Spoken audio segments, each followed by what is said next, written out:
When I was 7 months pregnant, out to here, and he said, "You are not pregnant, it's all in your head. If you are pregnant, it is not mine. My last name, and do not put me on the birth certificate," is exactly what it said. I'm not her father because while in the Coast Guard, just before she informed me that she was pregnant. And you've got 3 kids after that, Mr. McBain. How are you I sterile? have 3 kids after that. It was due to stress. I was under a great deal of... you were under stress with other women. This one kicks off like a soap opera. Ms. Chmielewski claims her late boyfriend, Georgie, is the father of her son, Xavier, but Georgie's parents aren't convinced. The drama in this courtroom is about to go from whoa to what? Ms. Chmielewski, you say you had a loving 5-year relationship with the defendant's son, Georgie, who unfortunately died in a motorcycle accident. You claim the defendants initially accepted your son, Xavier, but now need proof that they are Xavier's grandparents. Ms. Chmielewski shares how devastated she was when Georgie died, but his parents are like, who even are you? They never knew about the alleged 5-year relationship. Things get even messier when Georgie's parents question the entire story. I was devastated, heartbroken. I just making me understand one thing. Why didn't I know about you? I don't understand why you didn't know about me either. Okay, that's not an answer. 5-year relationship. I've never seen you in my house. Did you ever ask What a Georgie girlfriend. why you haven't introduced me to your parents? No, because we were just friends. It was like a sexual friendship that we had for so many years. Ms. Chmielewski didn't meet Georgie's parents until after his death, making things super awkward. Mrs. Brown admits she had never heard of her. Tensions rise, and soon DNA tests and ghost stories will be thrown in. Did you call his parents, or you felt like you didn't No, know I didn't them? have their I numbers. don't know her. I met her after Georgie passed. So at what point did you finally decide I need to reach out to his parents because She didn't. I they reached may out to be her.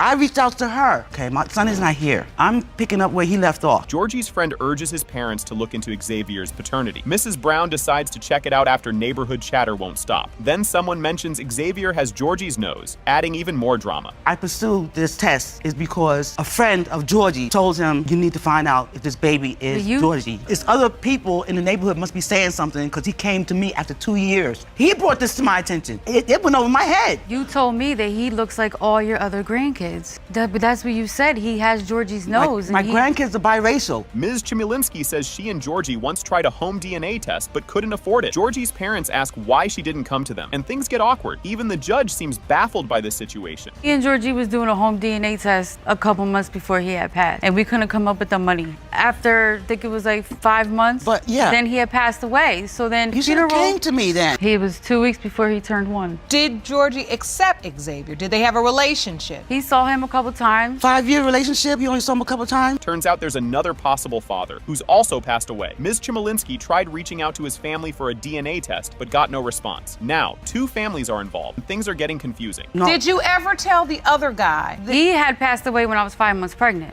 He had got murdered. A family member of mine had contacted his family. They did not respond. So both potential fathers of this beautiful little boy had passed away? Yes, Your Honor. So what happened to the parents? I can't contact, a friend of mine contacted his sister. Ms. Chmielewski presents a video showing Georgie's supposed spirit near Xavier. The judge and Mrs. Brown look on skeptically. It's funny, spooky, and just when you think it can't get weirder, it does. And in the video, you can see Georgie's spirit. I said it looks like a spirit. It said it's like a cloud. We're sitting in the car right now, and my friend is videotaping him and talking to him. And as you can see on the right, there is like this cloudy thing that comes out of nowhere, and my son looks at it, and then it goes away. Just looks like a reflection. The DNA results come back. And Mr. Long and Xavier Chmielewski is 0%. Judge Lake introduces Ms. Brugger and Ms. Warner, who are already throwing accusations. Ms. Brugger claims her baby was fathered by Ms. Warner's late grandson, while Ms. Warner accuses her of wanting the family's oil money. Buckle up, because there's a sterility bombshell on the way. Ms. Brugger, you are here to prove to the defendant that your son, Parrish Brooks Jr., was fathered by the defendant's grandson, who was tragically killed 2 months ago in an auto accident. Now, Ms. Warner, you are here with your granddaughter, and you don't believe Parrish Jr. is your great-grandson. Things heat up as Ms. Warner claims her grandson couldn't have kids, while Ms. Brugger insists he's the father. She describes Parrish's commitment, showing up at appointments, and planning to sign the birth certificate. This is shaping up to be a wild courtroom drama. We lived together. We were a family. He told everyone my girls were his stepdaughters. He called them his stepdaughters, everything. He was there through my whole pregnancy, all the doctor's appointments, No, he couldn't be there, but as soon as he got out, he was adamant about having the hospital hold on to the birth certificate before they turned it in so that he could sign it. And then they're arguing about whether the baby looks like Parrish. Yes, it's forehead talk now. Ms. Warner says the baby doesn't resemble the family, but Ms. Brugger insists he looks just like Grandpa. Emotions are high as family members keep adding fuel to the fire. But to me, that's not his job. He loved the baby, Your Honor, but the baby doesn't even look like him. He doesn't act like him. His forehead's not like, there's nothing about him to tell me that that is my grandson. My son looks... No, he doesn't. Around his eyes, he looks just like him. No, he looks like his grandpa. Grandpa ain't never did nothing for Parrish. Well, that's what y'all say. Ms. Warner explains she didn't question paternity earlier to keep Parrish happy while alive. She describes how close they were as she raised him after his mother died. Past family issues are suddenly brought back to stir things up. Ms. Warner, is all this time, even when the baby was there, did you have doubt about the paternity? But I wasn't going to say anything with Parrish. You just didn't want to upset Parrish? No, I did not want to come between Parrish and that. But now Parrish is no longer. I can say my piece now. Your Honor, his mother died in '85. I'm the only person was there for Parrish. That's why I just couldn't hurt him. Ms. Brugger says she learned about Parrish's death through Facebook. Talk about a rough way to find out. Ms. Warner claims she was too upset to call, and Ms. Veasley accuses Ms. Brugger of shady past relationships. It's a web of accusations, and you need a playbook to keep track. I got a phone call from one of my friends that seen it on Facebook. They had just found out that morning too, but you would think me. I'm grieving. That was my son. I didn't have time to call nobody. Seen it on Facebook. So when I'm looking at Facebook at like 5 o'clock in the morning going to work, Grandma, have you heard anything about Parrish? I had just talked to Parrish the Friday that he died at like 10 o'clock in the morning. Ms. Brugger denies cheating, saying she was just doing hair as a licensed cosmetologist. Ms. Warner claims Ms. Brugger mistreated Parrish Jr. during a visit, sparking arguments over bad choices. This family has layers of drama, and they're not holding back. First of all, I have a degree in cosmetology, so I do hair. When me and Parrish first got together, there's a guy I've known for years. He's my brother's friend. I've been doing his hair for years. It happened one time I was doing his hair. Parrish came home. He got mad about it. I stopped doing his hair. He never came back over again to get his hair done. Ms. Brugger calls out Parrish's family for not accepting the baby. She says it hurt Parrish deeply that his family didn't celebrate his first child. Emotions peak as they prepare for the DNA results. She has came to my house to see my son, maybe 3 times, 4. Every time they have seen my son, me and Parrish packed all the kids up and we had to go to their house. After my son was born, my family was at the house all the time coming to see the baby to the point where we're like, oh my God, go home so we get some rest. He was mad because he felt they were not embracing the fact that he finally did have a kid. The DNA test proves it has been determined by this court Mr. Harvey is related to Parrish Brooks Jr. Therefore, Parrish Brooks Sr. is also related to Parrish Brooks Jr. Okay, buckle up, people. Things are about to get messy. The case of Owens Roe versus Raines kicks off with all the drama you'd expect. Ms. Owens says Mr. Raines left her high and dry while she was pregnant with their daughter, Jaime. Ms. Owens, you say that after a whirlwind teenage romance and a brief marriage to Mr. Raines, he got you pregnant and then left high and dry to raise your daughter, Jamie, on your own. You say the defendant is fully aware he is your daughter's father, and you intend to prove this today. Things between these two were like a soap opera. Love, fights, and lots of drama. Ms. Owens says she was a couple of weeks pregnant when she moved back in with her parents because, get this, Mr. Raines came home one night with friends and random girls. Awkward. Because he was a lying, cheating piece of trash. Oh! I was actually 2 to 3 weeks pregnant when I went back and to live with my parents when he left me. This is after him and 2 of his friends had come home about 1 o'clock in the morning with 3 girls and expected me to think they were just friends.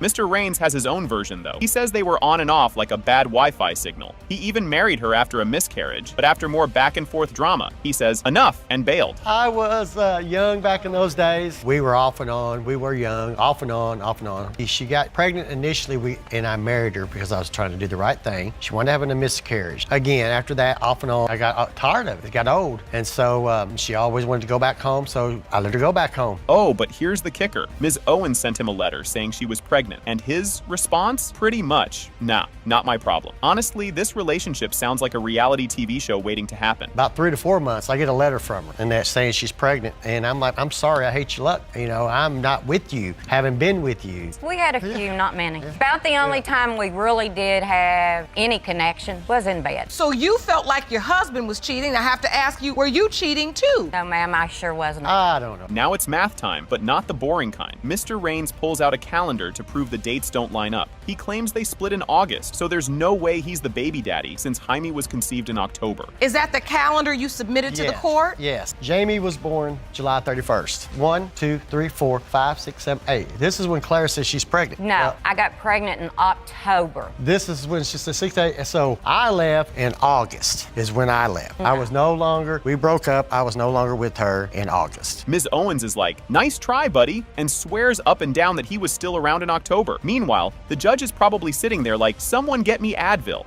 I come home in October. He dropped me off at my parents' and told them, do something with her. I cannot. That could have possibly been true. I mean, you were something to deal with. If you hadn't have been such a piece of crap, I wouldn't have been so hard to get along with. Maybe, maybe not. And here's where it gets spicier than hot sauce. Ms. Owens says she got a letter from Mr. Raines while she was 7 months pregnant, and he basically told her to kick rocks. He even said not to give the baby his last name. Ouch. When I was 7 months pregnant, out to here, and he said, you are not pregnant, it's all in your head. If you are pregnant, it is not mine. My last name, and do not put me on the birth certificate. No. I wanted my daughter to have a father like I had growing up. She did not have that. When Jaime was born, Ms. Owens didn't even call Mr. Raines to say, hey, it's baby time. She went full-on independent mode and gave Jaime her maiden name instead. And so when you gave birth, did you ask him to be there? Did you say, I'm having the baby, do you want to come to the hospital? I did not want him around. I loved him so much when we got together that I would have done anything for him. And that love turned to pure hate. And I hated him as much as I loved him. Meanwhile, Mr. Raines says he paid child support and even tried to be involved, but he claims Ms. Owens made it harder than a math test to see Jaime. Things are heating up, and Jaime's about to speak her truth. Child support came to me. I get a letter. By child support, it was not, I could have cared less if I had got any child support from him. Paid. I took responsibility of her. I had family saying she looks like you and stuff, and I just thought I was doing the right thing, Your Honor. It was not easy with Miss Clara to try to even see her, to have a relationship with. Get the tissues, folks. Jaime shares how tough it was growing up not knowing who her real dad was. She says people told her all the time that she didn't look like Mr. Raines, and another guy might be her dad. Can you imagine hearing that growing up? Yikes. Who did you think was your father growing up? I've had several people tell me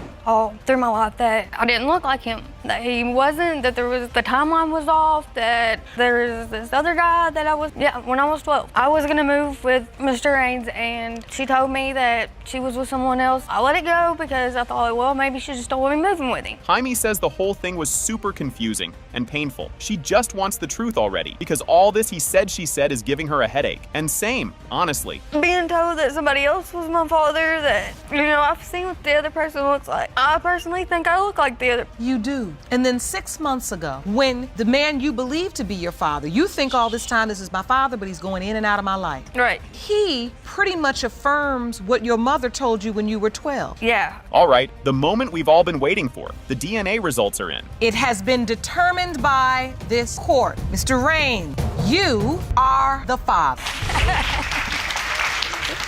This is wild, like a scene from a TV show. When Ms. Robertson was 8, her mom casually told her the guy she thought was her dad wasn't, and pointed to some random guy in a phone book saying, that's your real dad. Imagine having an identity crisis before you even hit double digits. Things only get messier from here. Ms. Robertson, your world was turned upside down at the age of 8 when you received the shocking news to be your biological father was not. You were informed that the defendant, Mr. McBain Sr., is your father. You've dragged him to court to to prove that today. Yes, Your Honor. Things get confusing fast. Ms. Robertson found her birth certificate, and guess whose name was on it? Mr. McBain, who claims his name got put there just because he was married to her mom, and he doubted being her dad from the start. Why, if he's denying it, why is his name on my birth certificate? Why did he sign his rights away? And Your Honor, I have proof right here. So this is your birth certificate. Yes, my name may be on there, Your Honor. However, it's on there because the state put it on there. I had nothing to do with putting my name on her birth certificate. It gets awkward and funny. Mr. McBain accuses Ms. Graham, his ex, of cheating and even claims she suggested a threesome. He says that's why he doubts Ms. Robertson is his kid, but the drama's far from over. She was unfaithful. She asked me for a threesome at one point in the marriage as well. After 8 years old, how were you coping? I let it go until I turned right before my 13th birthday. And that's when I had told my mother that all I wanted for my 13th birthday was to meet Mr. McBain. She got it for me. When Ms. Robertson turned 13, she just wanted to meet Mr. McBain. They met for 40 minutes and then he was gone again. She never heard from him after that. Can you imagine how much that hurt? What do you remember? It only lasted about 40 minutes, and that was like more than anything in the world for me at that time. And then it was over. After that, I believe I had talked to him a couple times after that. Then all of a sudden, his phone number got disconnected. It was taken out of the phone book. He was just gone, like he fell off the face of the earth. I'm not her dad. Here's a twist. Mr. McBain says the Coast Guard told him he was sterile, yet he had more kids later, which makes his claim a bit questionable, though he insists it proves he's not Ms. Robertson's dad. I'm saying I'm not her father because while in the Coast Guard, just before she informed me that she was pregnant. And you've got 3 kids after that, Mr. McBain. How are you I sterile? have 3 kids after that. It was due to stress. I was under a great deal of... you were under stress with other women. I never once cheated on Miss Graham. I'm not like her. Mr. McBain said he caught Ms. Graham cheating because of some clothes he found, but Ms. Graham insists they were his clothes. It's a classic "no, you did it" argument, like a reality show where nothing makes sense. I was working 7 days a week for about 3 months straight and went back home. As I'm walking across the living room, I look over and there's a pair of boots and a coat on the floor and a coat on... Your Honor, those were his boots and his coat. I walked over to her room. I beat on the door. I said, I don't know who you are in there, but you've got 30 seconds to get out of my house or you're going to be really sorry. No. Things turn cringeworthy. Mr. McBain thinks a guy from one of their threesomes could be Ms. Robertson's dad, but Ms. Graham denies it. Meanwhile, Ms. Robertson is just stuck in the middle, thinking, what is my life? I believe that the guy that we had the threesome with is actually the father of Miss Roberts. Excuse me. And who is that? It was an individual I was stationed with. Yeah, you were stationed with a lot. I know, and so were you. But wait a minute. Other men could potentially be Miss Robertson's father? Yes, I do, Your Honor. Well, between the Coast Guard telling me I was sterile, the fact that the man's Hawaiian, he's Samoan. The court reads the DNA results. It has been determined by this court. Mr. McBain Sr., you are not her father. This kicks off with a wild courtroom intro. Garnett v. Langston. Ms. Garnett says she's here to prove Mr. Langston is her dad, while he's got some doubts. Both want apologies, and things just get crazier from there. Ms. Garnett, you and your mother, Ms. Miller, have opened your case to prove to the defendant that he is your biological father. You are baffled because you consider him a daddy and a best friend and state his doubt is unwarranted and demand an apology once the results are revealed. Mr. Langston sent a text saying he wasn't sure he was Ms. Garnett's dad and told her to ask your mom. It was like a grenade in a family chat and shook Ms. Garnett. But if you think that's bad, just wait, it gets worse. So this started with a text. So after almost 2 years of reaching out to my father after visiting him in 2015, finally responded with this message. So I think your mother blanked me. She was missing around when you were born. I don't want to keep causing you pain, but I have mixed feelings about it. Talk to your mother and find out the truth. Ms. Garnett visited Mr. Langston at a family funeral, and things were cool until he ghosted her afterward. Mr. Langston admits he always had doubts. His reasons? Well, there's something else. We live in different states, Your Honor, but we had always been close. I went to visit him in Chicago for a funeral. I was by his side for one of our family members. Everything was great, but when I returned back home, I don't know what happened. He just cut off communication. Well, I wasn't talking to her like I normally do. Why? Because I was just harboring this that she's not my daughter. At a funeral, Mr. Langston casually mentioned he might not be her father, like it was no big deal. Ms. Garnett was blindsided, but later he took it back. Next, money and DNA tests come into play. 2 years ago, when I was at the funeral with him, he had brought up for the very first time that he thought I may not have been his daughter, which blew my mind. Went on and on about him and my mother's past and all this, but then after he vomited all this tragedy on me, he recanted and took it back. Bad enough feeling because I seen the fact right away, and I'm not trying to hurt her. I love her. Money made it spicy. Mr. Langston says he paid child support for over 20 years. There was even an old DNA test Ms. Garnett took, but it was never finished, left like unfinished homework. Next, get ready for heartbreak. I paid child support not only 18 years, I paid it 20 years. But when they did you started start? sending me checks back for overpayment, $1,700. So how come you didn't take that $150,000 for a DNA test before I turned 36 years old? I'll tell you, I had an answer for you. The text shook Ms. Garnett to her core. She shared how much she bonded with Mr. Langston and hoped their connection meant something. Despite the pain, she wasn't ready to give up. Up next, Mr. Langston gets super honest. When he sent that text to me, I cried my hardest cry. I was devastated. I felt like he was taking my identity away from me because I've always known I was a Langston. I have so much about my father. When he came back into my life, an adult, it was like a piece of the puzzle was missing. Mr. Langston says sending that text was one of the hardest things he's done. He couldn't keep lying about his doubts. He even took his first plane ride at 61 to resolve this, his version of a midlife crisis with paternity tests. Then, social media joins the mix. I didn't want to hurt her. When I had that phone and did that text, it crushed me when I pushed that button because I know what the effect was going to have on her. I didn't want to. But how I'm going to deny how I feel in the inside? How I'm going to do that when I got grandbabies and I want them to be my grandbaby? That'll be the best news I can ever have. Ms. Garnett posted a side-by-side photo of her and Mr. Langston's dad, and her cousins went wild, saying they looked alike. It turned into a family resemblance debate that landed in court. But DNA results are about to steal the spotlight. You began to post on Facebook. After the text message, I did some soul searching. I was just laying in my bed looking through my phone, and I saw a picture of myself. This picture reminded me of this picture of my grandfather. This is Mr. Langston's father. And I noticed some similarities in our faces. I said, "It's my grandfather. Do you see the resemblance?" Boom. When it comes to 36-year-old Shauna Garnett, Mr. Langston, you are not father.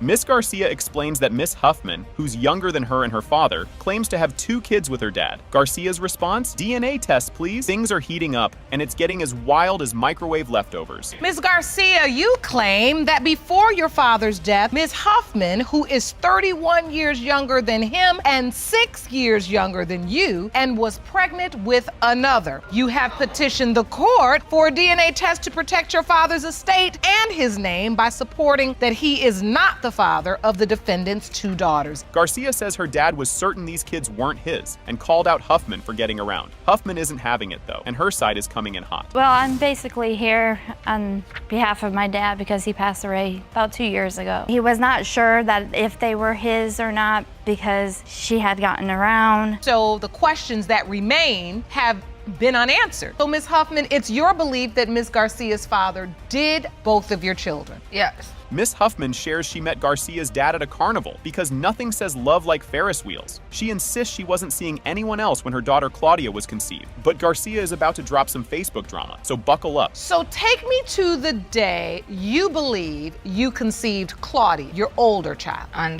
March 17th of 2013. And you all were dating, you hanging out together? It was more like hanging out in the truck. You would hang out in his truck? Goof around in the beginning, and then we got into the whole thing on how you get pregnant. Huffman DM'd Garcia out of the blue about the kids, and Garcia had no clue they even existed. Suddenly, Garcia is throwing out serious accusations that change the whole story. She messaged me on Facebook and she said that she was pregnant with a child and that she had a 2-year-old daughter, that they were my dad's. And he basically said that yes, that he was messing around with her, but he didn't believe that those were his children. She got around, pretty much said that they weren't his. Garcia says her dad doubted the kids were his because he caught Huffman getting cozy with the neighbor. Huffman denies it, and things get juicier with talk of a previous paternity test. And he pretty much told me that one day she was at his house and he couldn't find her, so he went looking for her, and he saw her in the backyard with the neighbor and she was giving him oral sex.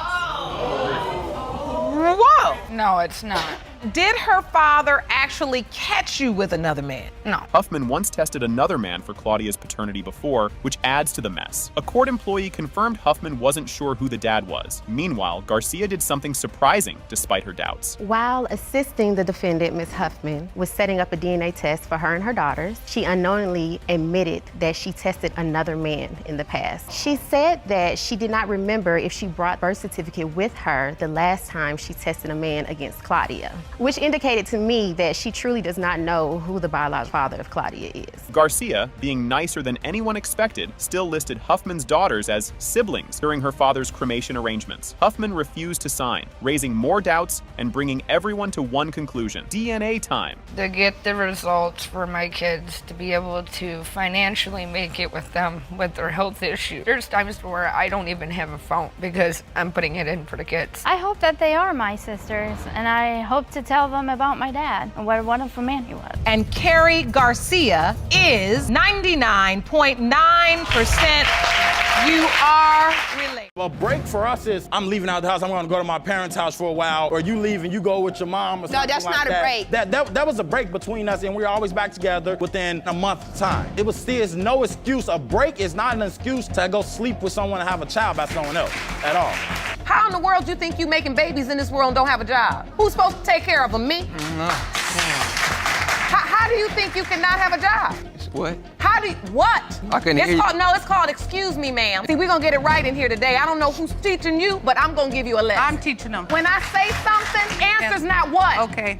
You didn't teach them correctly. Ms. Nichols says Mr. Young denies being her 13-month-old daughter's dad. Mr. Young insists she was pregnant before they met. The awkward finger-pointing begins, and it only gets messier. Ms. Nichols, you've dragged the defendant, Mr. Young, to court today because you say he denies he's the father of your 13-month-old daughter, Sine. You say it's time for him to step up and take responsibility. You say you refuse to accept Sine because you claim that Ms. Nichols was already pregnant when you began your relationship. Ms. Nichols says she left Mr. Young because he cheated, while Mr. Young says she practically moved in after a Facebook chat. Their stories are worlds apart, and the drama is just getting started. He actually started denying her when I moved out of his house because he was cheating. I've known Mr. Young for 19 years. We met when we were 15 years old, and when I met him again on Facebook, you know, we automatically moved in together. We didn't automatically move in. She hit me up on Facebook, talking about because she'd been trying to find me. Came over, she was still on the same thing she was when I first met her, trying to get back. Mr. Young claims Ms. Nichols had a sugar daddy paying her bills. She admits he helped, but denies anything more. This sugar daddy gave rides, meals, and cash, which only makes this mess even crazier. And who is this man? He's a friend of mine. Do you have sex with him? No, I do not. You don't have How sex? old is he? 73. Whoa. He calls him your sugar daddy. What does he do for you? Any and everything I ask him to. Since he wants to go there, he had no problem with this man when we were hungry, and I would call him and he would bring us something to eat. You know, anything I called and asked this man for, he would come. The court tries to sort out the pregnancy timeline, but Mr. Young says the dates don't add up. Ms. Nichols says the baby was born early, but Mr. Young's not buying it. Tensions rise just in time for the lie detector results. Do you remember the night you believe you conceived? I say around the middle of November, around the 15th, give or take. This conception date, your due date would be approximately August 12th, 2015. And when was Sine born? May 28th. She was 11 weeks early, Your Honor. This leads you to believe this is not your biological child. This just didn't really add up to me. It was dark and... It says Ms. Nichols was truthful about not sleeping with anyone else, but she lied about her sugar daddy. Mr. Young jumps on this as proof, just as birth certificate drama heats up next. When we asked you if once you began a sexual relationship, did you have sexual intercourse with anyone else, you said yes. Wow. And the lie detector determined you were being truthful. Mr. Young says he never signed the birth certificate, but the court shows it with his name on it. There's even a photo of him cuddling the baby at the hospital. Just when you think it can't get more dramatic, the DNA results come in. So you say you didn't sign this birth certificate? I don't recall signing nothing, ma'am. Did he go to the hospital? Yes, he was there. That's him while she was still in the hospital. That's a beautiful picture. You don't look like you have doubt in that picture. Your Honor, her attitude and the way she treats me, bogus. That's why I want to make sure that I'm taking care of a child that's mine. Mr. Young, you are her father. And surprise. This wild case kicks off with Benning vs. Bodine. Mr. Benning suspects he isn't the father after his partner's affair, but Ms. Bodine insists he is. Get ready, things are about to get heated. Mr. Benning, you recently appeared in couples court and it was confirmed that the defendant cheated on you. This infidelity has caused questions regarding your 2-year-old daughter, Robin, and 6-month-old son, Jermaine Jr.'s paternity. Although you are hopeful that both are your children. Mr. Benning talks about his deep bond with his daughter, Robin. He dreamed of having a daughter after losing his mom, and Robin was his dream come true. But knowing what's coming next makes this feel like the calm before the storm. First off, Your Honor, my mother passed away when I was 14 years old. She was my best friend. We spent every waking moment together. After she died, it, left me hurt. I always wanted a daughter, and I promised I was going to take care of her and treat her like my mother took care of me. Oh, that's so wonderful. I've always stuck by with that. So having a daughter has been so important to you. So important. I waited first. While Ms. Bodine was giving birth, Mr. Benning got a text saying someone else was the father. Despite the shock, he signed the birth certificate and stayed calm. His loyalty in that moment is impressive, but things are about to unravel. It actually happened during labor, Your Honor. I was in the hospital sitting across from Kayla as she was pushing this baby out, and I received a text from a guy telling me to leave the hospital because that's his baby and he needs to be there.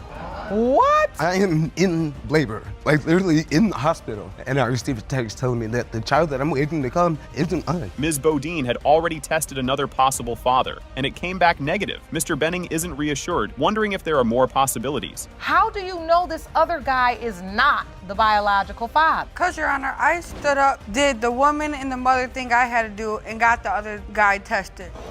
Oh. And he wasn't the father. And you submitted those results to the court? Yes, I did. That the probability of paternity between you and this other guy is 0%. Yes. The tension keeps building. Mr. Benning talks about how hard it is to raise Robin while doubting she's his. He describes the pain of people claiming to be her dad. Just when it's almost too much, the DNA results come in. Stan, what does that feel like when she says that to you, Mr. Benning? That little girl right there is my mother come back to be with me. And when she you tell me that, like when your you tell me mother. she's not mine, it feels like you're taking my mother away from me again.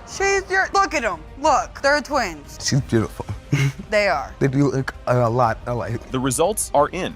It has been determined by this court. Mr. Benning, you are not the father. What the? Miss McCrary says Mr. Goodson hasn't done anything for their 18-month-old daughter, Arian. He denies being the father and doesn't think he belongs there. Drama's about to heat up, and it gets spicy real quick. Ms. McCrary, you have petitioned the court for a DNA test to prove that the defendant is the father of your miracle baby, 18-month-old Arian McCrary. Yes, Your Honor. You claim Mr. Goodson has done nothing for your daughter, but today, that's going to change. Miss McCrary vents about Mr. Goodson barely being around for their daughter. She gets emotional about having her first child and how much Arian means to her. This story is full of layers, and it's about to get deeper. He has been to a certain extent. One hand, how many times? One hand in 17 months, you can count? Yes, Your Honor, and counting. And when you see her? That's my miracle baby.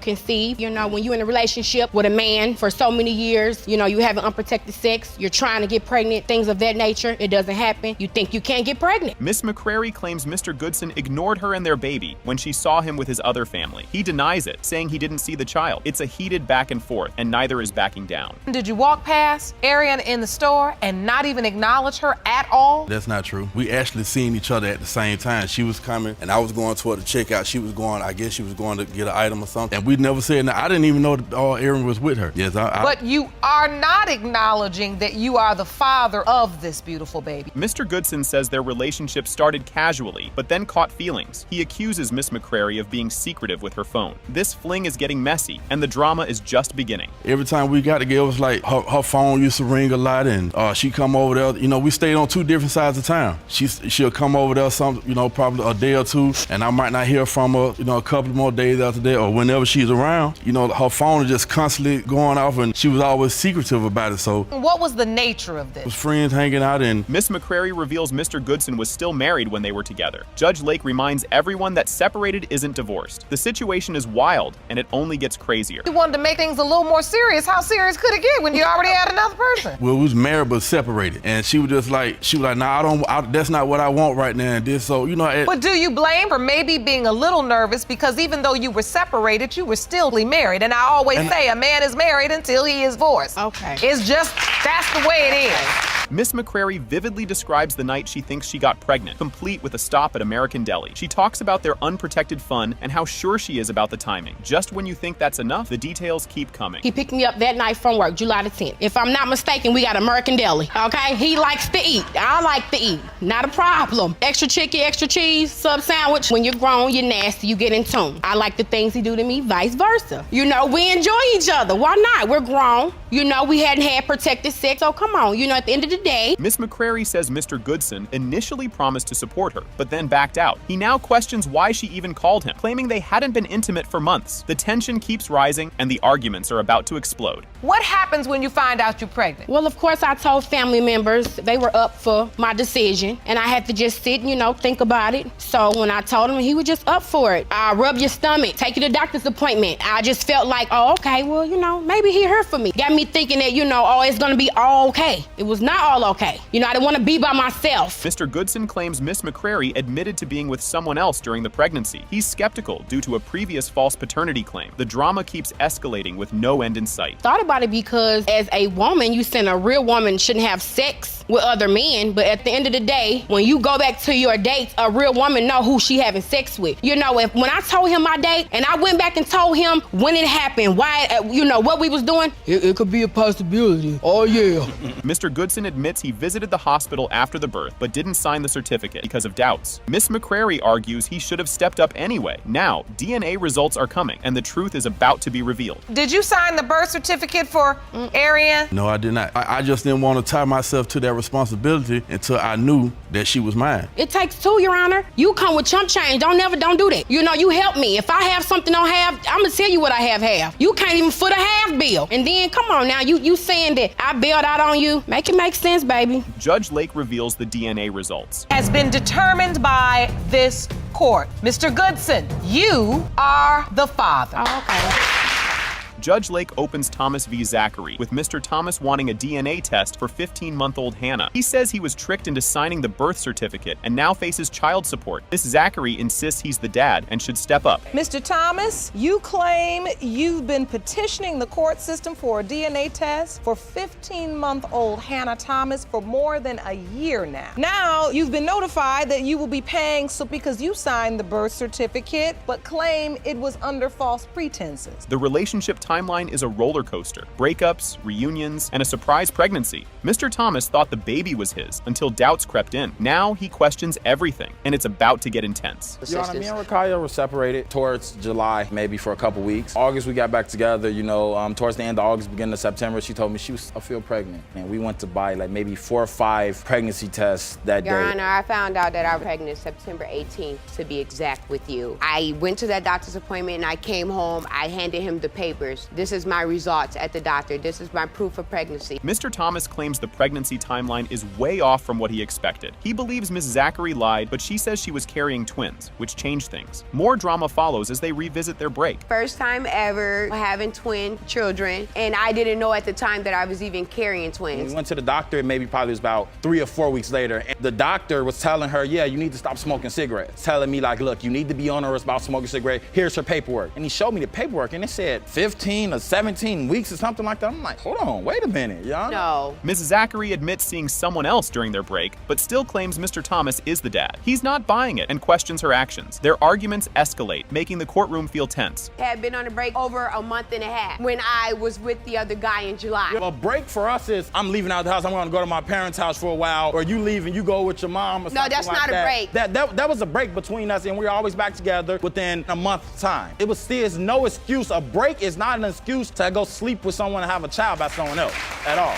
The couple shares their grief over losing one twin, Heather. Mr. Thomas says his way of coping was different, and Ms. Zachary says it made her feel he doubted the babies were his. The heartbreak only adds to the tension. We had twins. Hannah is a twin. It was Hannah and Heather. Heather was the big one. She ended up passing away a month after she was born. I'm sorry. You know, right. What did you put me through the whole time? Was you supportive on that? We grieved in 2 different ways. Oh my God, I don't want to leave the house. I'm stressed. Like, she was looking at me like I didn't have any type of sympathy about what was going on. Period. Ms. Zachary kept seeing the other man after Hannah was born. Confirmed by Mr. Thomas's stepdaughter, she saw another man around their home. even in their bed. Things keep unraveling as more secrets emerge. She was still sleeping with this man after Hannah was born. Matter of That's fact, how it was, because we decided that we wasn't going to be together. We've been on and off for 5 years. The guy that's Hannah's dad, he just slept with her 2 weeks ago. Really, We were on King? a break for a month. She just slept with him 2 weeks ago in my bed. She didn't go to his house. She didn't go to a hotel. It was the bed that we shared. Mr. Hill, Mr. Thomas's uncle, says Ms. Zachary showed him pictures of another possible dad. He claims she seemed unsure who the father was. This adds more weight to Mr. Thomas's demand for a DNA test. I don't think that he is the father of Hannah. You don't? The reason why is because she just don't look like him. And another reason, one time me and, Rakaya was hanging out in the house. They had got into it. He had left to get some air. She had actually showed me pictures of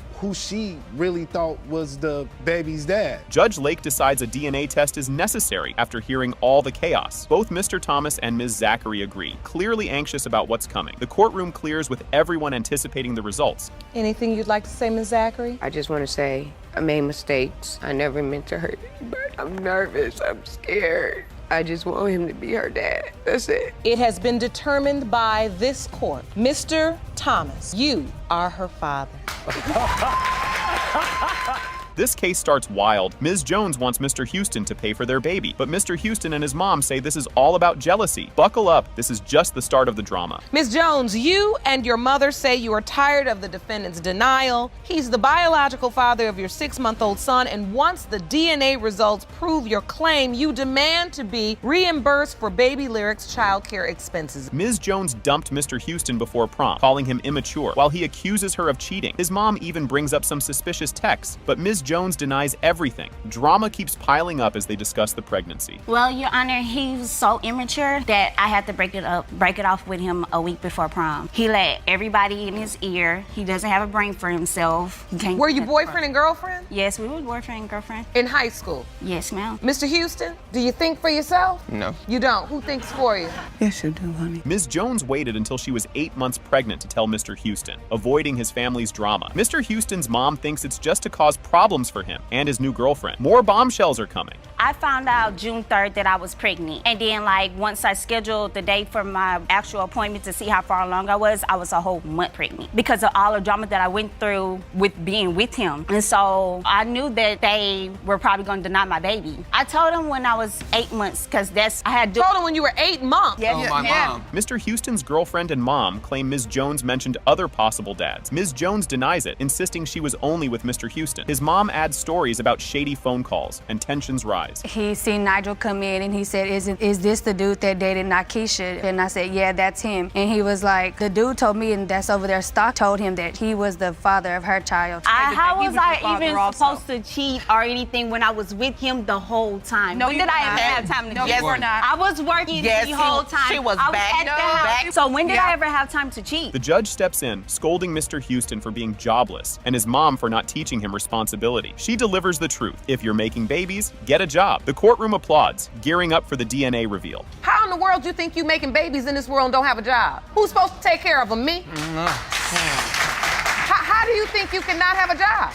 What? How do you, what? I couldn't hear you. It's called excuse me, ma'am. See, we're gonna get it right in here today. I don't know who's teaching you, but I'm gonna give you a lesson. I'm teaching them. When I say something, answer's not what. Okay.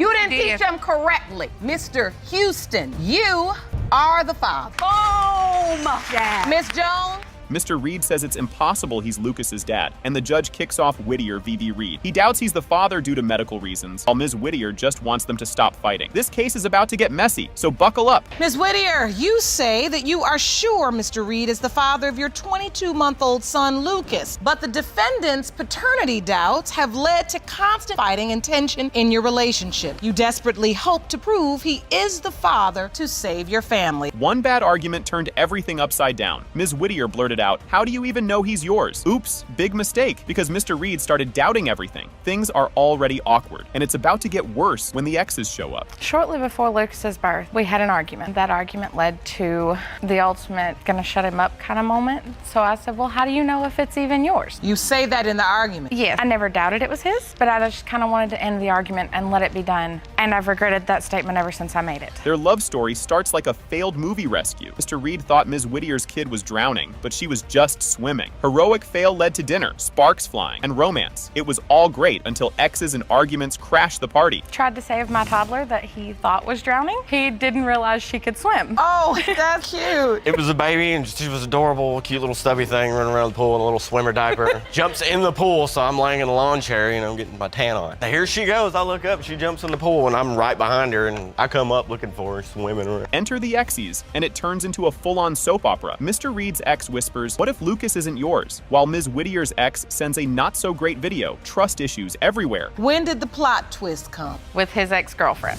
Okay. The conflict started between me and her. Well, then she starts whispering in his ear, "Oh, well, what if it's not yours?" There was some argument. An ex of mine decided to be disgusting, send a very vulgar message to my phone. He found it and thought that maybe there was some continuing relationship there. Ms. Whittier faced a scary blood clot during pregnancy and called Mr. Reed for support. Despite his doubts, he came to be by her side, proving he still cared. They survived this, but bigger challenges awaited after Lucas was born. Until I got sick. I had a blood clot, and they put me in the hospital, put me on blood thinners, and they said the blood thinners carry a massive risk, neither one of you making it through. And I called him and I said, "You need to come home." I'd never been so scared in my life. And I told him that I didn't know if Lucas was gonna make it. All I could do not to cry too, but I knew as a man that I needed to be strong. Baby Lucas started having seizures and was diagnosed with albinism, leaving his parents in shock. Mr. Reed, proud of his healthy genes, couldn't understand it, fueling more doubts. The court brought in an expert to explain this condition. On its surface, when they first told me, I laughed because I didn't realize how serious it was. We all hear the word albino. Nobody actually thinks about what it means. And suddenly you realize it doesn't just mean that he's pale and blonde and blue-eyed. It means that his skin can't take sunlight. The only huge doubt I had is the albinism. That was a physical proof. The genetics expert explained that albinism comes from recessive genes, which can happen even if neither parent shows it. Science is weird like that. It helped clear things up, but Mr. Reed still needed solid proof.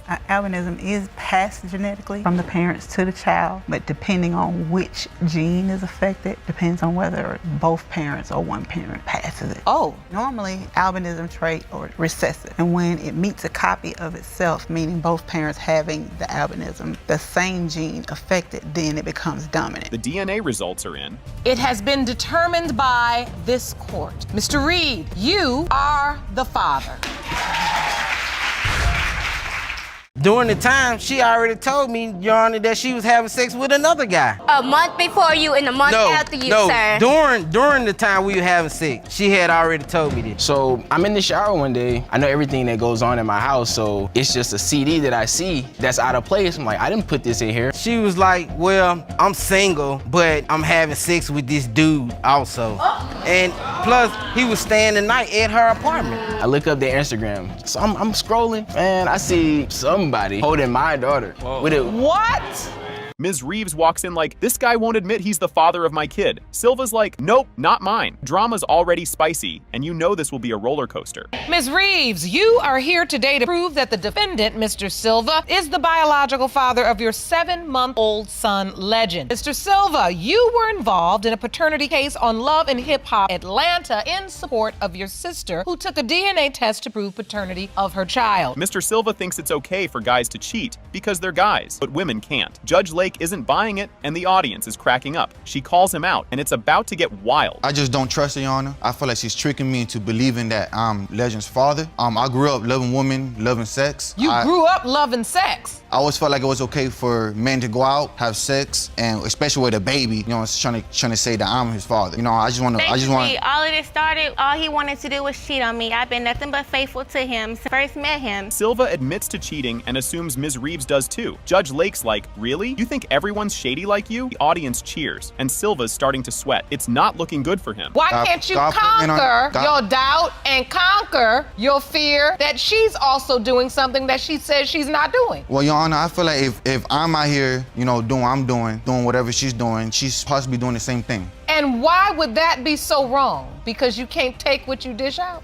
I'm trying to understand. Ms. Reeves says Silva accuses her of cheating because he's cheating. He caught her texting her ex, but she's like, it was just a high. Trust issues are everywhere. And they dig into the messy pregnancy drama next. Well, we was broken up at the time. Immediately, as soon as I told him that I was pregnant, he was like, okay, with who? We were broken up for 4 weeks, Your Honor. I caught her texting her ex. When you I confronted her with about texting her ex. No, this ain't, I caught them texting multiple times. She claims they're just friends. I had it. One day, I just decided to try to go in her phone, and she changed her password on me. Silva says they were broken up when she got pregnant, so he's doubting it. He showed up at the birth and signed the certificate because her family was staring him down. He felt pressured, but things are about to get even messier. In the hospital, none but her family was there. I was by myself. You know, I came in. As soon as the, Legend was born, the doctor came in the room, straight to me and gave me the paper. I didn't want to make her look bad, so I just... So you signed the birth certificate? Yes, I felt pressure to sign this. And if you start talking about DNA tests and not signing birth certificate, it sheds a negative light on her. Yes, Your Honor. Silva says the baby looks like her ex. Ms. Reeves fires back with proof that he was messaging other women. Silva admits he was grimy. The courtroom's buzzing, and there's a lot of baggage here, with DNA results on the way. Like, well, I have proof right here. A girl, she messaged me basically saying that, they was talking. He was her boyfriend as well. He didn't know me. I'm just... So you got a message out of the blue from another woman. And it says, he told me you were his ex and that you were pregnant, but you're and didn't know who the dad was. Yes, ma'am. Ms. Reeves gets emotional, saying she wants their son to feel loved. Silva, still unsure, says he doesn't want to raise another man's kid. It's tense, and you can feel the weight of their struggles. The results are next. I just feel a little hurt, you know what I mean? Because, we have a beautiful baby together, and I don't want him to grow up feeling like, oh, my daddy didn't even think that I was his. We were just being irresponsible. I want him to love me the way that I love my... I want him to grow up the same way that I grew up, both of his parents in his life. It has been determined by this court. Mr. Silva, you are the father. Mr. Walker's here to prove he's Kai Manny's dad after being told he's not, even though he's on the birth certificate. Ms. DeVos regrets letting him sign it and insists he's not the dad. Emotions are high, and the drama's just starting. Mr. Walker, you claim the defendant led you to believe you fathered her son, Kamani, for an entire year, but just 6 months ago told you are not father and refuses to let you see him. You are here to prove that Kamani is your biological son. Mr. Walker was there for the pregnancy and birth, confident Kai Manny is his son. Ms. DeVos doesn't blink while saying he's not. Ouch. You can't help but feel for Mr. Walker, and the judge is about to ask some big questions. But Mr. Walker, you are certain this is your biological child? Yes, Your Honor, this is my son right here. And then for the past 6 months, you have not seen him? I haven't been allowed to see my son the last 6 months because Ms. DeVos claims that I am not the father. But you're on the birth certificate. I was there the whole time, the whole pregnancy, and there at the hospital. They met in foster care and had a kind of relationship. They got close, things happened, and now we're here. But trust me, this isn't the juiciest part of their story. We met when we was in foster care. We was like this group home setting to live on their own independently. We met there, we became friends. When I went away to school, we had lost touch, whatever. And then I came back,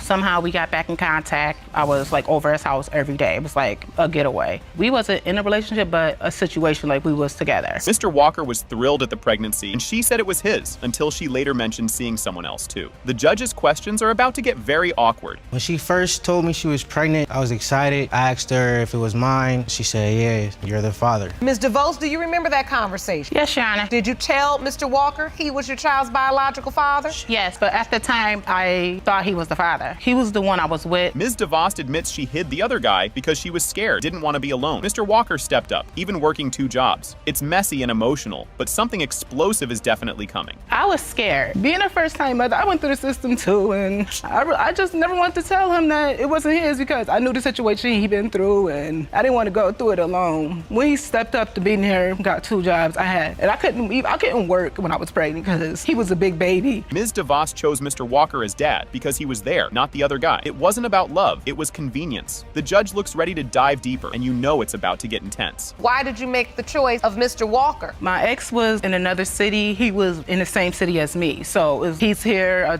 he's the father. When you say you didn't want to do this alone, so you just chose the man that was closest to you, was ready to step up, so you would have someone to go through this process with. Text messages show Ms. DeVos telling Mr. Walker he's not Kai Manny's dad, via text. Mr. Walker says he's staying as long as he's on the birth certificate. The judge calls her out, and it's about to get even messier. So it says, you say you kicked me out with damn near no place to go. You wasn't thinking about our son or anything. He's not your son. So as long as I'm on the birth certificate, I'm not going anywhere. You ruined my whole life. You're not his father. You ruined your own life. You cold-blooded. Kaimani calls the other guy Daddy on video calls, which hits Mr. Walker hard. The judge highlights how complicated this is for Kaimani. Everyone's waiting for the DNA results, and the tension is real. Kamani is 14 months old now. When he sees your ex, he refers to him as Daddy? Yes. Did you know that, Mr. Walker? No, I didn't, but around the time that I left the house, he was already getting ready to start saying Dada to me, so I don't know. No, he wasn't. The DNA results reveal it has been determined by this court. Mr. Walker, you are not the father.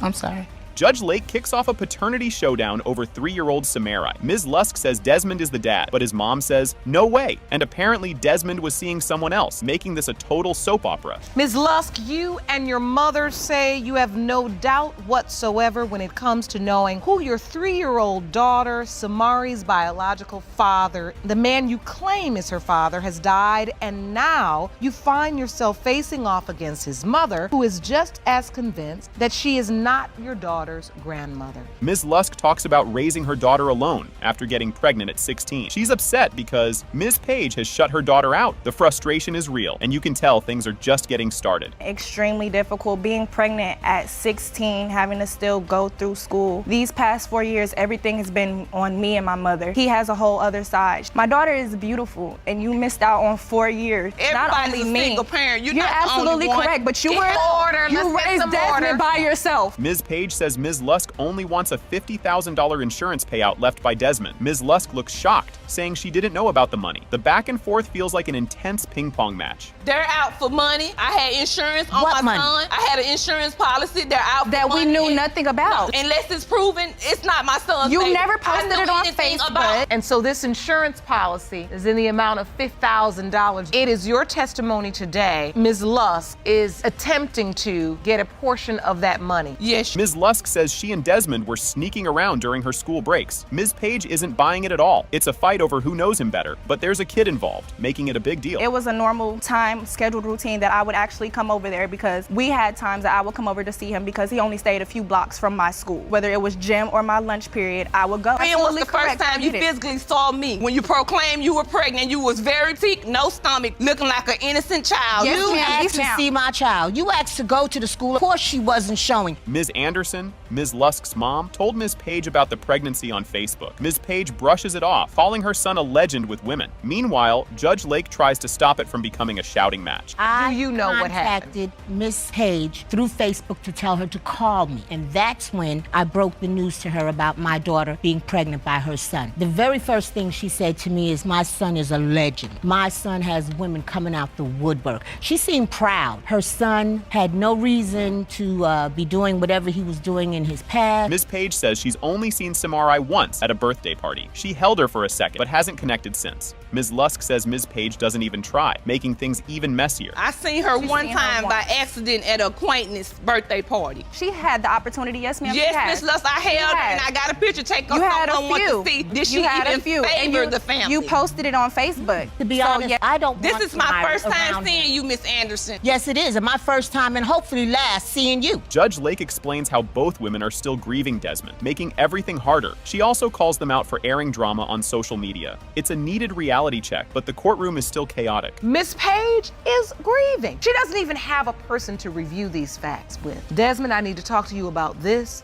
and this, so I can get an understanding. Much of this animosity, ma'am, and I hope I'm not speaking, but much of this pain and animosity that is coming out in your testimony is because you do feel like you have a situation before you. Ms. Lusk says she found out she was pregnant days after Desmond died. She couldn't go to his funeral because she felt out of place. Her tears make even Ms. Page show some vulnerability. I believe 4 days after his passing, that's when I took my own pregnancy test and found out I was pregnant. That was April 24th. His funeral was April 27th. I didn't go to his funeral. Like, how could I even go? I can't even support Miss Lusk, somebody. I didn't have time to grieve. I didn't have time to grieve either. The day after my son's first daughter was born, I understand.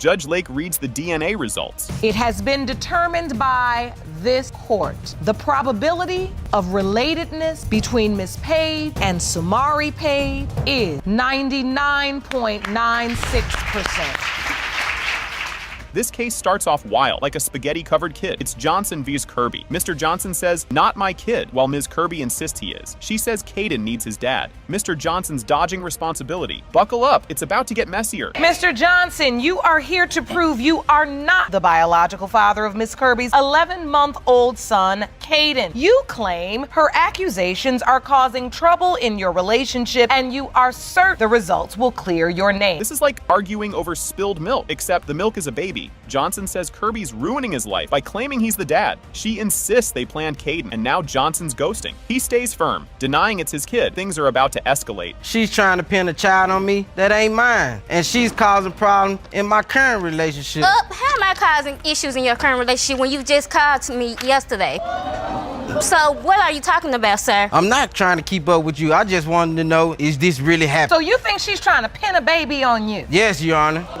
Johnson drops a sad bombshell. His dad abandoned him. He claims he'd never leave a kid unless it's not his. Kirby says he's doing exactly that to Caden. Johnson repeats, "That baby ain't mine." And next, it's all about who looks like who. Mr. Johnson, did you grow up with a father in your life? No, Your Honor. I was premature. I was in the hospital for 6 months. While I was in the hospital, my baby have issues. my father abandoned me. Now you abandoned and my Caden. mother. I would never do a child like that I know that's mine. And this baby is not mine. And so you're saying you know what it feels like to be abandoned? Yes, Your Honor. They met during a blackout, went shopping, exchanged numbers, then boom, sex. Kirby says she liked him, but Johnson says it was just a fling. Their stories clash and the judge tries not to laugh. But there's more drama when they reveal who else was around. We was working at this job and then we had a blackout. During the blackout, we decided to go to the store. We in my car, driving to the store. Charmaine started talking sexual. Why would I talk sexual to you when I'm dealing with someone? Wait, what was she saying? Here's where it gets messy. Johnson says Kirby told him she was seeing someone else too. She admits it, but claims Johnson is the dad. Johnson's like, "I'm 1 out of 3? It's like bad reality TV, and conception dates are next. During the time, she already told me, Your Honor, that she was having sex with another guy. A month before you and a month after you, sir. During the time we were having sex, she had already told me this. She was like, "Well, I'm single, but I'm having sex with this dude also." And plus, he was staying the night at her apartment. Johnson finds out on Facebook he might be a dad. He messages Kirby, and at first she says no, then switches to yes. Johnson's confused and says she's playing games. Things are about to get even weirder. I was at this party, and I was scrolling on social media, and I seen her post something about she don't need help with her child. So I hit her up. I was like, "Are you pregnant?" She was like, "Yeah." "Is the baby mine?" She was like, "No." So I left the party and went to her house. And then she flipped the script and was saying, "Well, yes, you are the father."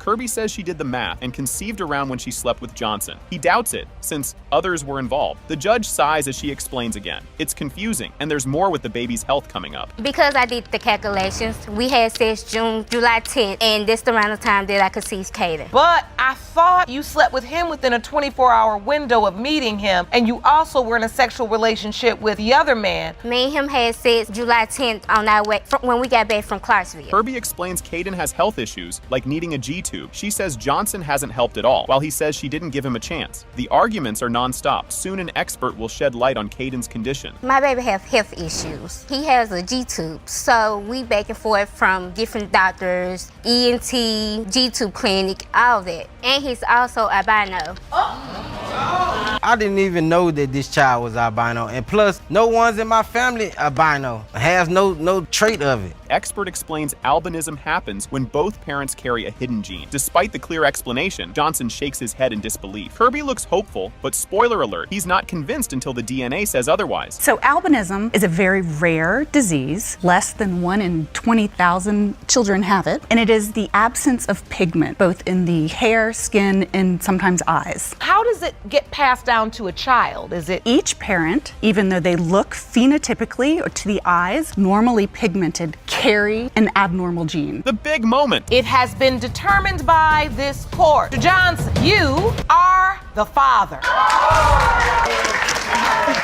Ms. Ferguson brings her mom, Ms. Munsell, to court after finding out her dad, Ken Ferguson, might not actually be her dad. Apparently, mom was seeing multiple guys when Ms. Ferguson was conceived, and now a paternity test is the only way to know. Buckle up, this family drama is just getting started. Ms. Ferguson, you've brought your mother to court today because you were recently shocked to learn that Ken Ferguson, who raised you your entire life, you have petitioned the court for a paternity test on Mr. Ferguson, whom we'll hear from in a moment.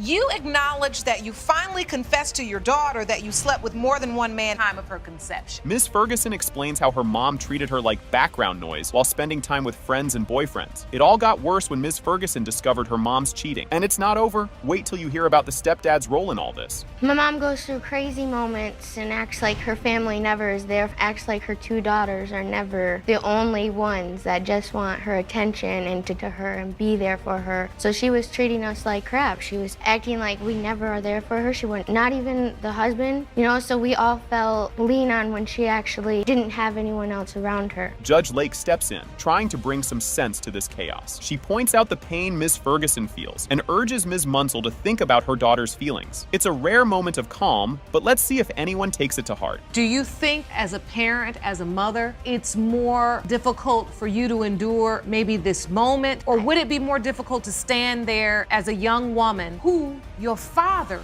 You don't know who he is. Do you understand why I think he could not be my father? Ms. Ferguson shares how her stepdad revealed that Ken Ferguson might not be her real dad. She's not even surprised after all her mom's affairs. It's like a soap opera, and things are about to get even messier when Ken speaks up. We were talking for about 4 hours, and when he told me, I became quiet because it hit me with realization like, wow, seeing her sleep with so many guys, that this doesn't shock me at all. The night he told me, I went my pictures around and was just trying to look at every little figure that we could have alike. I see cheekbones, other things too. Ms. Munsell tries to apologize, but ends up making excuses, leaving Ms. Ferguson rolling her eyes. It's awkward, like trying to fix a broken vase with tape. The years of hurt are too much for a quick apology. I came here for you to do this, and that's what you're gonna do, is you're gonna drag it all out. When you stood there and you told me all it was to find out about your dad. I'm not a perfect mom. I never tried to be. I never, I did what I could do. But I love you, and I never once regretted having you.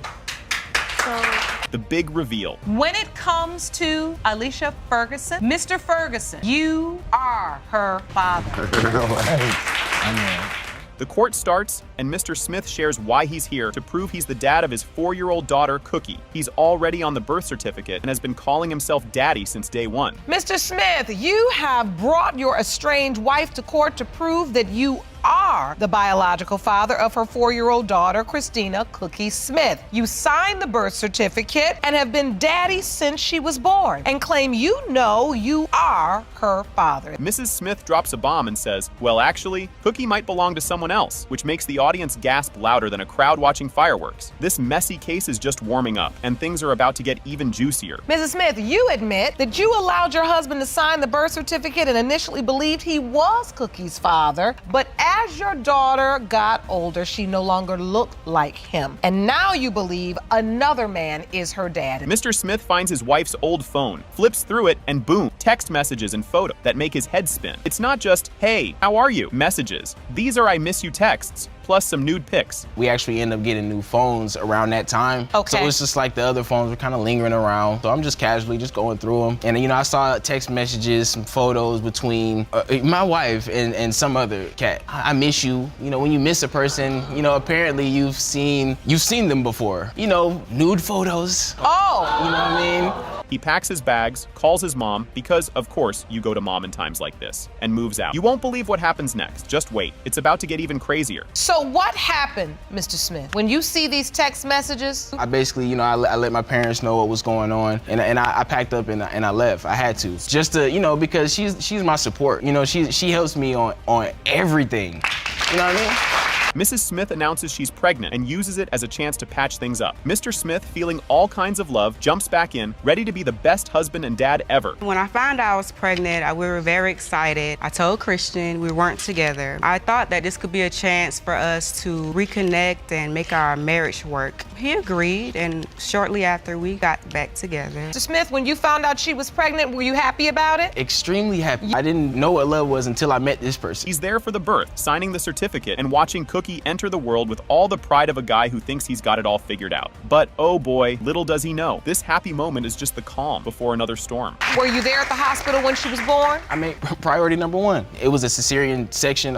Made sure was, since I couldn't cut the cord, I asked the doctor, you know, can I lean over, can I see, you know, because you can only see that one time. So now, you know, when Cookie is 18, 21, 40, I can tell her that you know, I saw you come into this earth. First time you just... While showering one day, Mr. Smith notices something weird, a random CD sitting where it doesn't belong. Turns out it's got some guy's number on it, and curiosity sends him down the rabbit hole. So I'm in the shower one day. I know everything that goes on in my house, so it's just a CD that I see that's out of place. I'm like, I didn't put this in here. That number, it's just something about that number. I ain't forget about that number. And then I saw an Instagram name, so I immediately I look up their Instagram. So I'm scrolling, and I see somebody holding my daughter with it. What? After a little Instagram snooping, he finds a photo of this mystery dude cheesing with Cookie, looking like he's auditioning for Proud Dad of the Year. Mrs. Smith finally admits she hooked up with this guy, Joseph, and things get super awkward. You know, with a cheese on their face, like it's all happy and everything. It did have a caption, but I not for word verbatim, but it was something in the line of him claiming her, though. It was that. This is the photo you saw on Instagram? Honestly, though, I don't like looking at that at all. You can't even look at it? No. Joseph says he met Mrs. Smith when she was separated and had no idea she was married. He's all like, we hit it off. I didn't know about her husband. And oh yeah, I met Cookie when she was 2. I seen her walking down the sidewalk and I actually ran behind her and we exchanged numbers. We talked on the phone for a little bit. Did she tell you she was married? No, ma'am. I had no clue. So when did you find out about the baby? I don't know a time verbatim, but the first time that I've seen Cookie in person was she was 2 years old. You know what? I don't even remember verbatim. I don't. He describes meeting Cookie and feeling like she already knew him, which gives him that,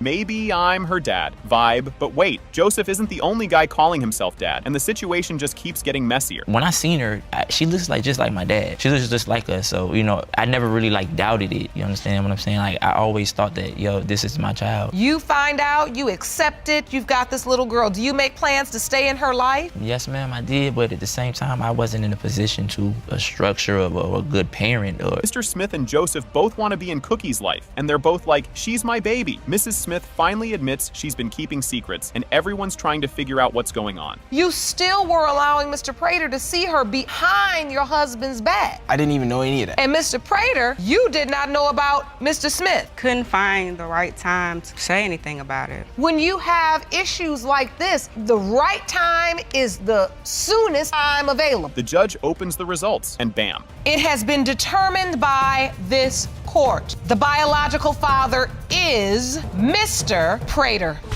I'm sorry. How can this be possible? Because there's the man in prison, Vincent Preston Nelson, and then you say you were at the hospital. Because, ma'am, I am Vincent Preston Nelson. Yes, I am. And I have evidence to prove to you right now today.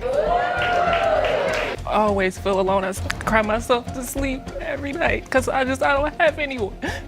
No, you don't have to worry about that. I'm gonna step up and do what I gotta do. My job is to protect you and to love you, to show you how a man's supposed to treat you, you know.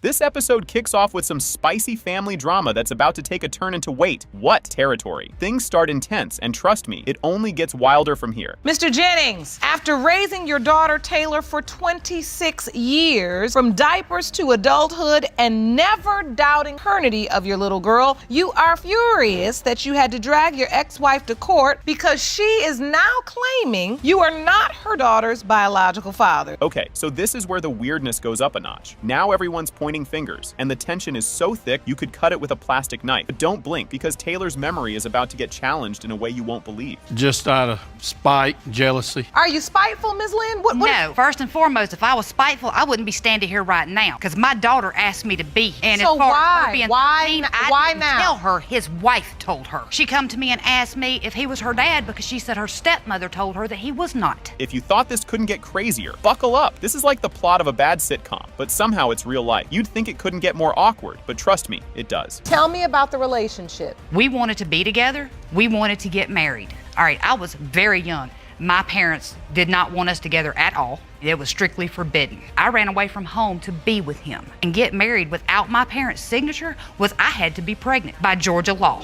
Now we're diving into who did what when territory, and it's a mess. They're literally arguing over geography and calendars. But honestly, neither side sounds totally sure. And just when you think you've got a handle on things, another twist jumps out of nowhere. We got together. Parents prohibited us being together, so we leave and we go out of state. So you moved to Alabama? The law don't come up there. They know better than come on top of the mountain up there, so there was no chance to get Oh, you caught. went up on top of the mountain where the law don't come. Yeah, they've been shot at so many times up there. Make sure I don't go up on that mountain. Here's where it goes from messy to what even is happening. Ms. Lynn says she told Mr. Jennings way back when Taylor was a baby that there were other guys who might be the father. And just wait till Taylor herself drops her feelings about all this. Ms. Lynn, did you ever tell Mr. Jennings that you had also slept with other men, or did you just keep that? Yes, ma'am, and he was well aware, because when Taylor was about a month and a half, 2 months old, one of the potential fathers, we sat down with him and discussed having a DNA test done then, but it was never done. So he can't say he did not know. This part will hit you right in the feels, but also Taylor's honesty is kind of brutal, and it doesn't end there. She takes things into her own hands when she grows up. Like I felt my whole life was a lie, like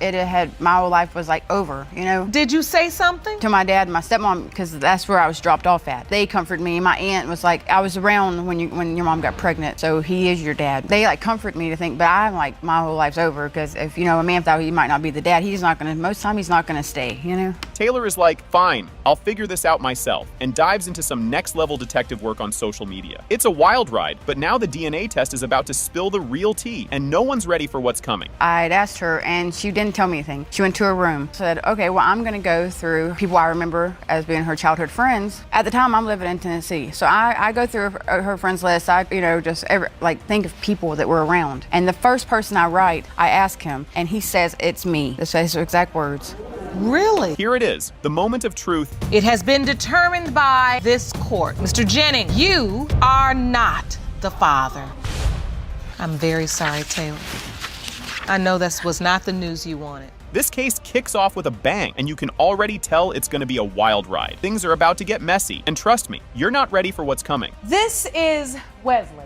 He suffers from a severe case of autism. He's being raised by his grandmother and barely knows his mother and his father. The results of today's paternity test will help determine the course of his future.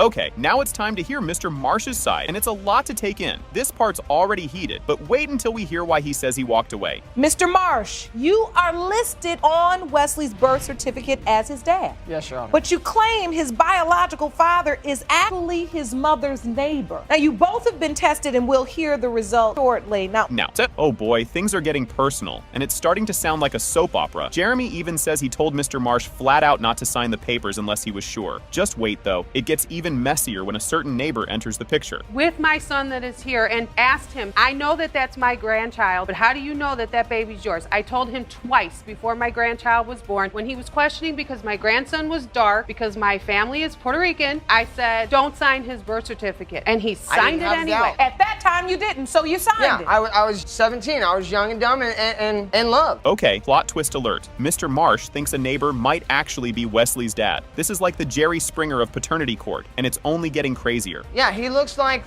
one of the neighbor kids that we went to high school with that she spent an awful lot of time with, other than who lived a mile down the road where I was living at. Spent an awful lot of time over at his house versus at my house. And you believe that this neighbor could be biological father? Yes, Your Honor. And just when you thought it couldn't get more awkward, Mr. Marsh's mom steps in with her take. At this point, you've got to wonder who's telling the truth and who's just throwing shade. When I saw that baby in the hospital, the first time I looked at it, I went, that's not ours. Wow. We are Anglo-Saxon and Scandinavian. I've got the darkest hair in our family, and the rest of my kids are white and blonde. My grandchildren are all white and blonde. Now, if you thought things were bad, just wait till you hear about the custody drama. And just when you think this story can't get any more heartbreaking, the missing mom sends a video message. Your Honor, my daughter was living with me when she gave birth to my grandson. Home for about 2.5 months with me and my husband. Had told us she was going for a pack of cigarettes and never came back. You take this baby or you sign him over to me because I can't do this this by myself. I need help from the state. In April of 2008, she signed a power of attorney that we took and went and had taken care of so that I had legal custody of Wesley. Here's the part where Jolene finally says something, but it's not exactly inspiring. Mrs. Maldonado is clearly over it and calls out both Jolene and Mr. Marsh for leaving her to raise Wesley alone. And now, with the DNA results looming, things are about to hit the fan. Hi, Jolene, Wes's mother, has been denying my son. Last time he saw him was the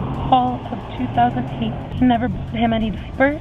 That is unacceptable and unacceptable. Quit denying your son. And once her test comes back positive, I hope and pray you get what you deserve. All right, here's the moment we've all been waiting for, and it's a doozy. Maldonado, Neely. And whether Mr. Marsh or Wesley's mother's neighbor is his father, Mr. Marsh, you are father. Does that mean I get my rights to him? Wow, this kicks off with more drama than a soap opera at lunchtime. It's already messy, and we're just getting started. Buckle up because the family tea is about to spill all over the place. Miss Fuel, you say that Mr. Burnett is refusing to admit that he is your biological father. You say the only reason he's denying you is because he would rather drag your mother's name through the mud than take responsibility for his actions. If you thought things were intense, this part hits you right in the feelings. It's clear she just wants answers and some peace in her life. But hang tight because Mr. Burnett is not about to make this easy. Well, Your Honor, in September of 2015, my brother was murdered. That really opened my eyes. I mean, I went through a deep, dark depression. I've lost 90 pounds just off of depression and stress, and it's opening my eyes. Life is really short. I shouldn't even be here. I shouldn't even have to bring him here to prove that he's my father. Here's where things get real weird. Mr. Burnett says he didn't even hear about these claims until 2 years ago, acting all shocked like it's a random pop quiz. Somebody's lying here, and it's giving off some serious Maury vibes. Keep watching because the insults start flying fast. I don't have no idea really why. You know, she's been my niece. So when were you told that she believed you potentially could be? I've never heard of it until like about 2 years ago. Really? You didn't talk to my mom when I was a kid? Never talked to your mom about nothing until about 2 years ago. I was told by a family member that she looks like my family. This part is straight up savage. Mr. Burnett goes off, calling Miss Fuel's mom the neighborhood girl and saying he wasn't the only guy in line. And just wait, because now he's got another theory about who the dad might be. Her mom was the one that's known as the neighborhood girl. Everybody slept with her mom. All my friends did. So you did sleep with her mother? I did, amongst 20 of my friends. So how do you know that? Were you there? They told me. Do you know whether it occurred during the window of conception? No. It didn't? Not to my knowledge, no way. Plot twist. Mr. Burnett throws out that some random white dude was rumored to be her dad, like it's an episode of CSI Paternity. Stick around because things are about to get even more public, and not in a good way. Yeah, there's a white dude that said was the daddy. You all kind of just said, all right, then it's his. Did you ever hear about this gentleman being the person everyone thought was your father in the beginning? Yes, Your Honor, he was a possibility, but clearly I'm not mixed. Who's giving you information? As an adult, I asked my mom. Oh boy, now they've taken the family drama to Facebook, because of course they have. This is the internet at its worst, but it's also kind of hilarious. And next, Miss Fuel starts pouring her heart out. Things are getting personal. Your Honor, mind you, this is 2 days after my brother's murderers were captured. So of course I'm in my emotions, of course I'm in my feelings, and yes, I did badger him on Facebook. After all these years, does it really matter? Yes, it does. Who to blame for my childhood, all the suffering I had to go through? Because I have siblings I don't know. I'ma prove you wrong, Walter. If you thought the Facebook feud was intense, Miss Fuel's testimony is next level. It's heartbreaking, but also awkward because Mr. Burnett is acting like he doesn't care. But now, someone else steps in to share their 2 cents. And it's about to get even wilder. We never had no bitterness in our life ever, other than this, what's going on right here. I ain't got no harsh feelings towards her. Burnett, because of what she's been told, she believes you're her father, and when you speak to her, it feels like she's being rejected. That's just like me saying that he's my uncle. No one in your family, no one close to you, no one you love and trust. Enter Mr. Burnett's actual daughter, Miss Johnson, and things get even juicier. This testimony makes him look shady, but Miss Fuel is still holding on to hope. Next, she brings the feels again with an emotional plea that will make you tear up and laugh at the same time. No, I knew of her because, like they said, they married into my family, but that's it. I knew who she was. I've never had any contact with her, like maybe like a barbecue or something where she was at. You weren't cousins, you didn't hang out together, none of that. But you've never heard any rumors or things that your father could potentially be her biological father as well. No, ma'am. Get ready to grab a tissue because Miss Fuel is not holding back. It's emotional, raw, and kind of hard to watch because you know she's telling the truth. The moment we've all been waiting for, the DNA results, are up next, and you won't believe what happens. With these other 3 kids, he even took care of a child that wasn't his. I'm a possibility, so why didn't you at least try to find out? But you over here taking care of another chick's baby that ain't yours, but you want to keep telling me, oh, your mama this, your mama that. Why didn't you try if you knew it was a possibility? Stand up and be a man for your kids. That's your history. You're worse than her. Okay. No, it's not. The results are in, and this is where everything flips upside down. It has been determined by this court. Mr. Burnett, you are not her father.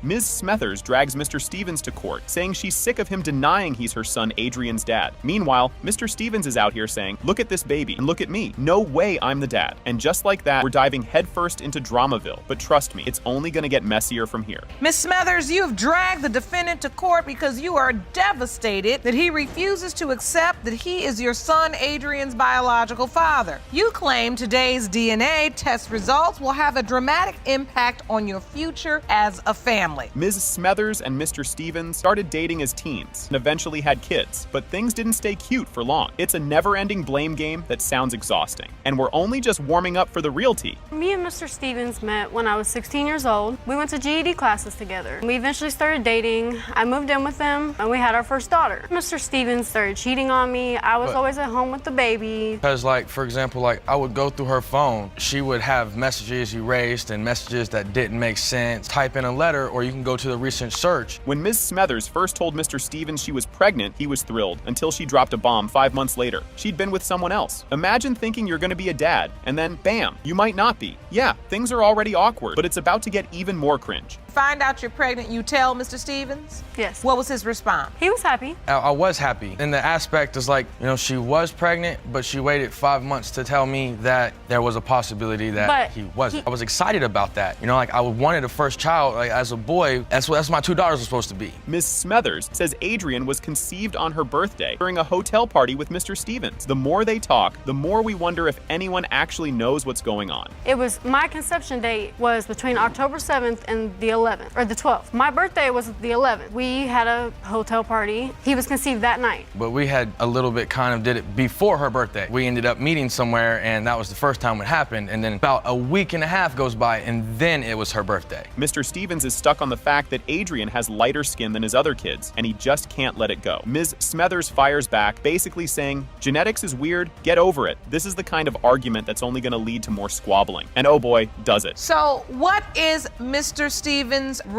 relationship like with Adrian? He's a good dad to him. He takes him, you know, when he takes the other 2. He's always acted like a father figure to him. He's just had his doubts. He always comes out and says, like, he's too white, he can't be my baby. I mean, he still stepped up and took the father role. Mr. Stevens says he's been there for Adrian even though he's had doubts since day one. He makes sure to treat Adrian the same as his other kids, even though he's secretly wondering, is this my kid or not? It's emotional, but you just know it's not gonna stay calm for long. You know, like, that would be wrong for me though, like, to have my 2 kids and still be able to doubt that he's not mine and treat him different. Like, that would be unfair. And like, you know, like, my stepdad, he didn't really have to raise me, but he did. So no one should have their back turned on him, so. That is commendable of you because we don't often see that in this courtroom. Sometimes he doesn't want to get close to a child. He doesn't want to bond, so. Mr. Stevens admits he didn't sign the birth certificate because of his doubts, but Ms. Smethers says that's not true. It was just bad timing. Either way, it's clear they've got trust issues on top of everything else. Spoiler alert, a friend is about to make this even messier. Did you sign the birth certificate? No, ma'am, because I had doubts that AJ wasn't mine then. I don't know, like, I love her, so I want to give her the benefit of the doubt. That's not what he told me. The social worker had to be there to be the notary, but he was constantly telling me when we were in the hospital that he was gonna sign it. So were you making up excuses, Mr. Stevens, to avoid executing the birth certificate? No, ma'am. Ms. Smethers' best friend, Ms. Craig, tells the court that Ms. Smethers once said she wasn't sure if Mr. Stevens was the dad. Of course, Ms. Smethers denies it, calling her friend a liar. Meanwhile, Mr. Stevens is like, see? I knew it. And now it's officially a courtroom circus. I know that Mr. Stevens has had doubts about Adrian belonging to him. She has said that she had doubts. That's not true. Well, why would she sit up here and lie? She's your friend. I have no idea why she's lying. I mean, she had expressed to me, we had a conversation that she had some doubts that Josh was the biological father. The DNA results come back, and guess what?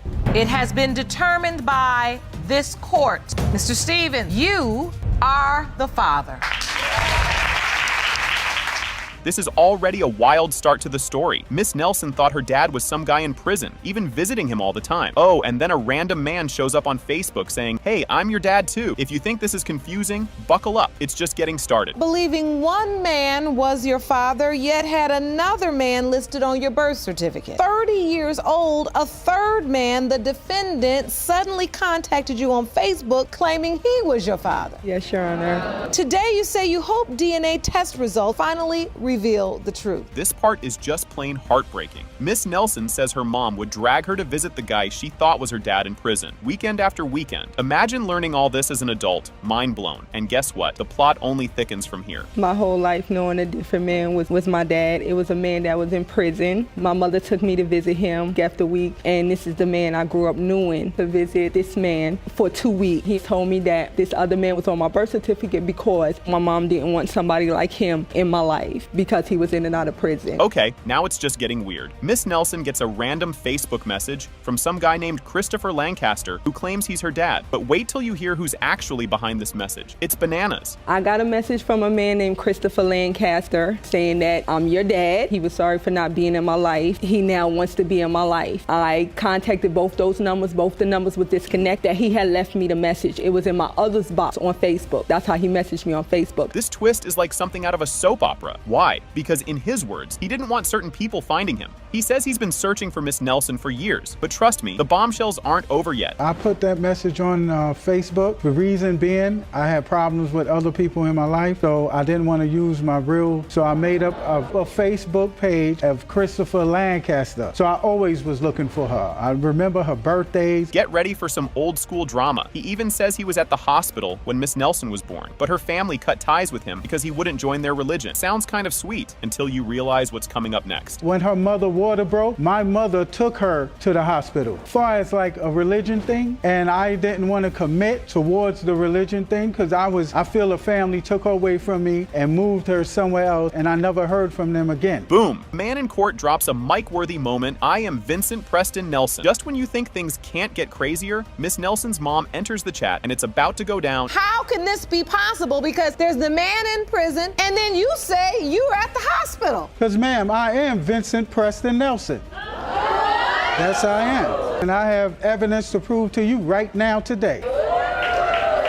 This part is like watching a family group chat explode. Miss Nelson, though, says the prisoner told her himself, and that's who she believed. Meanwhile, her mom's like, "Not my fault," and Mr. Sterling is over here remembering one of the last times he saw his daughter. Spoiler, it involves French fries. And against her my other family's wishes, who she was staying with, she snuck and went to see this man. But Miss Nelson, you felt like you were led to believe it because he said, "I'm your father." Took me out of your life and said I cannot be a part of your life because I'm in and out of jail. Family did not want me to have a relationship with him. Grab some tissues because this one's rough. Mr. Sterling gets teary-eyed as he recalls the last time he saw Miss Nelson when she was just a little girl. It's super emotional, but don't worry, we're about to meet his other daughter, and she's got a lot to say. We was in Coney Island at Nathan's. I bought her French fries. Yeah. That's time I seen my daughter. I remember her birthday, July 25th. Every year, she 23 years old. When she was born, I told her she had an older sister. Am I lying? Talk about awkward family reunions. Amberlynn Sterling, Mr. Sterling's other daughter, says she's been told her whole life that she had an older sister. Don't worry, Amberlynn. Things are about to get crystal clear. Do you believe Miss Nelson is your sister? I want to believe it. There's a slight doubt, but I don't know.